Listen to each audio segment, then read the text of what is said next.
और सांसद के रूप में भी अपने आप को स्थापित करने का अनूठा अवसर पाएं। जय हिंद, जय भारत, वंदे मातरम, जय गुरुदेव।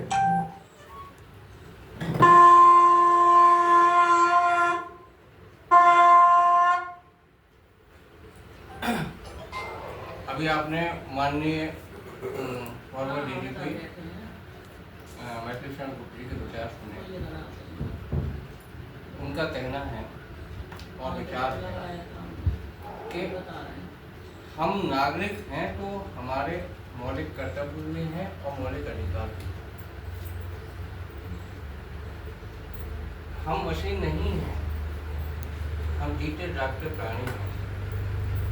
हमें प्रश्न करना भी आना चाहिए और समस्या है तो उसके निराकरण के लिए संगठित होना भी जरूरी है।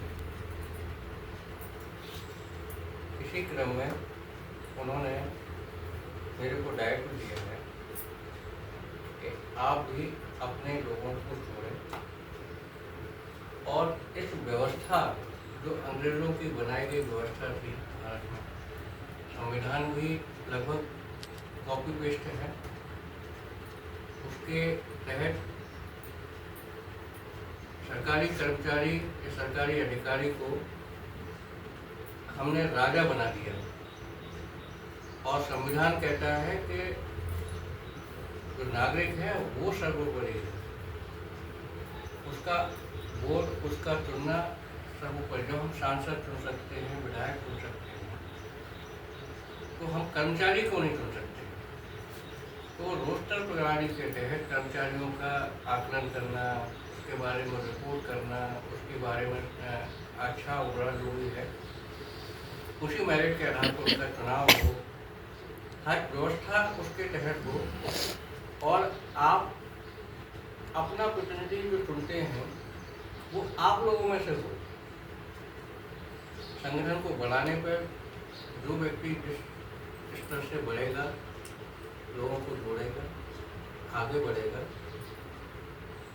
उसको उसके अनुरूप अगर वो राजनीति में आना चाहता है तो पार्षद का चुनाव लड़े, विधायक का चुनाव लड़े, सरपंच का चुनाव लड़े, मेयर का लड़े, सांसद का लड़े, विधायक का लड़े, तो अपनों लोगों में से चुना है।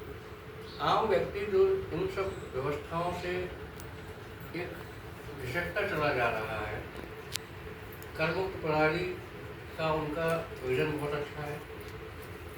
आम व्यक्ति को लोन की जरूरत नहीं पड़ेगी, कल्पवृक्ष योजना उनकी बहुत अच्छी है।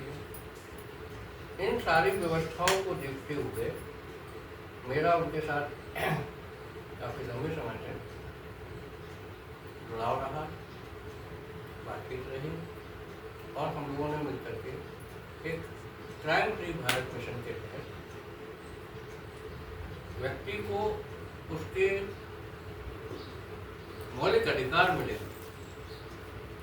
उसको उन सारी समस्याओं से निराकरण मिले जो उसको एकदम डरा देती हैं, हताश कर देती हैं, जो सुसाइड करने चले जाते हैं। शिक्षा, स्वास्थ्य, कर मुक्त हो, शिक्षा, स्वास्थ्य, शासन को देने के लिए उनकी जिम्मेदारी बनाई जाए। आज मेडिकल स्टूडेंट हैं या इंजीनियरिंग स्टूडेंट हैं, उनकी फीस इतनी है कि गरीब आदमी अफोर्ड नहीं कर सकता है। कोचिंगों का धंधा चल रहा है, सरकारी स्कूलों में मास्टर बैठे बैठे काम नहीं कर रहे हैं, पढ़ा नहीं रहे हैं, यूनियनबाजी कर रहे हैं, नेतागिरी कर रहे हैं। तो जनता जो जिनके बच्चे पढ़ रहे हैं वो आकलन करेंगे कि भाई ये मास्टर जो पढ़ा रहा है, शिक्षक पढ़ा रहा है, ये समय से पढ़ा भी रहा है कि नहीं पढ़ा रहा है। सही बात है, देखना चाहिए। तो इन सब व्यवस्थाओं को जब देखा जाएगा, आम व्यक्ति का इन्वॉल्वमेंट होगा तो निश्चित रूप से व्यवस्था सुधरेगी। और उसको कोई दबाता है तो अच्छे भारत मिशन का कार्यालय जो प्रस्तावित है झांसी में, और जो कि शायद अगर संगठन चाहेगा तो हमारे नेतृत्व में ही चलेगा, व्यवस्था भी ऐसी रहेगी कि वहाँ से अब आपको किसी योजना या किसी लाभ के लिए या किसी समस्या के लिए कार्यालयों के चक्कर नहीं काटने पड़ेंगे जो इस मिशन से जुड़ेंगे। उनकी समस्या एक जगह कार्यालय आएगी, सुनी ये है। और उस कार्यालय का काम रहेगा उस व्यक्ति की उस समस्या का निराकरण कराना, चाहे पुलिस से हो, किसी चाहे डिपार्टमेंट तहसील से हो, से चाहे हो। किसी डिपार्टमेंट से हो, स्वास्थ्य से हो, शिक्षा से हो, एडमिशन से हो, किसी डिपार्टमेंट से इसको परेशान हो। तो इस नहीं। आम व्यक्ति की समस्याओं को निराकरण के लिए अक्षय भारत मिशन के साथ जोड़ने के लिए सबसे अपील की गई है, सब जुड़े।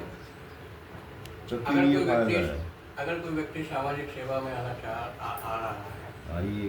और उसका अच्छा सिद्धांत है, उसकी विचार स्पष्ट हैं और विजन साफ है, मतलब उसको समझ में आ रहा है कि कैसे देंगे, क्योंकि पढ़े लिखे लोग सब IAS PCS है, कोई ऐसा तो है नहीं है कि जो जिसको विजन नहीं मालूम हो कि कैसे बजट आएगा, कैसे क्या उसका खर्च आएगा। तो सभी से अपील है और आप लोग भी अक्षय भारत मिशन ट्राइब के लिए भारत के साथ जुड़ें, ऐसा मेरा निवेदन है। एक बार सब लोग मिलकर के बोलेंगे, वंदे मातरम।